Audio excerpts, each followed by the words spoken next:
আসসালামু আলাইকুম। আমি ইশতিয়াক আহমেদ তানভী, একজন ফ্যাকাল্টি মেম্বার হেক্সাস উপশহরের। আমরা আজকে আবারও আপনাদের সামনে আসছি আমাদের একজন শিক্ষার্থীর সাফল্য গল্প নিয়ে। সো ম্যাডাম, যদি আপনি আপনার পরিচয়টা দিতেন সবাইকে।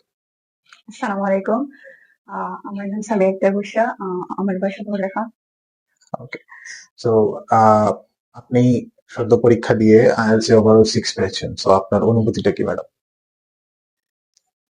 অনুভূতি তো আলহামদুলিল্লাহ, আল্লাহর কাছে শুকরিয়া। আর দ্যাটস ইট। ওকে।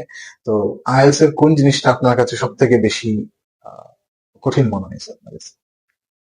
এটা তো স্যার ডিপেন্ড হয় স্টুডেন্টের উপরে, বুঝার উপরে। বাট আমার সব থেকে ডিফিকাল্টি আমি যে জিনিসটা ফেস হচ্ছে এটা হলো স্পিকিং স্যার। স্পিকিং এ কোন ধরনের সমস্যাটা ফেস করেছেন সাধারণত? বুঝি স্যার, আমি প্রথম আমার গলায় মানে সাউন্ড করতো যখন আমি হুম। মারতাম, তো আমার মনে হইতা যে মিররের সামনে মারতি সব সময়। আর নিজে নিজে লাউডলি বাসায় প্র্যাকটিস করিও, তখন তোমার এই জড়তাটা যাইবো। আর যে গলাটা জিনিস আমি থাকতে চাই কোনো আমার হতো। হুম। তো এমনি বাসায় প্র্যাকটিস করতাম, আয়নার সামনেও প্র্যাকটিস করতাম। আর লাস্টে যখন রেজিস্ট্রেশন করছি, ফুল 1 মাস আমি পার্টনারের লগে মানে অজিবলে প্র্যাকটিস করতাম তার লগে। তো তার ছিল এক্সাম 24 তারিখ আর আমার ছিল 31 তারিখ। তো ওটা থেকে অনেকটা নার্ভাসনেস হারছে। তো এটা সবসময় স্যার ম্যাম তারা হইতা যে পার্টনার না বানাইলে এটা যেত না। ওকে। তো যদি আসন্ন পরীক্ষার্থী যারা আছেন তাদের জন্য যদি কোনো আপনার অ্যাডভাইস থাকে তাহলে আপনি এটা শেয়ার করতে পারেন তাদের সাথে। উম, আসন্ন পরীক্ষার্থী যারা আছেন স্যার,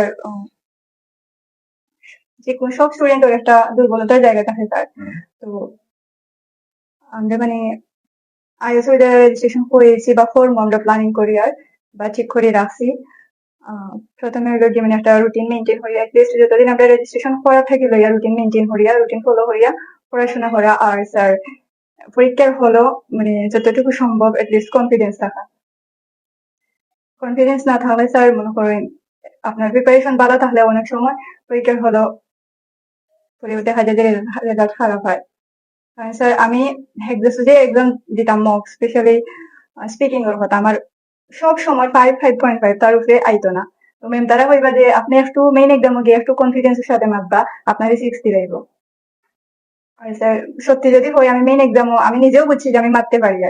আর যে আমার এক্সামিনার আসলা তাই খুব ফ্রেন্ডলি আসলা। আর আমি মোটামুটি বুঝছি যে ভালো মারতে পারছি। যখন আমি ভালো হয়েছি বা ইয়া অবস্থার সাথে হয়েছেন যে এক্সাম ভালো হয়েছে, আমি বুঝছি আমি তো মারতে পারছি, এখন এক্সামিনারে দিতা দিবা। Okay, ওভারঅল আমার রেজাল্ট দিয়ে আমি শুক্রিয়া। thank you, ma'am. Thank you for your excellent experience, sharing this excellent experience with us. Thank you sir.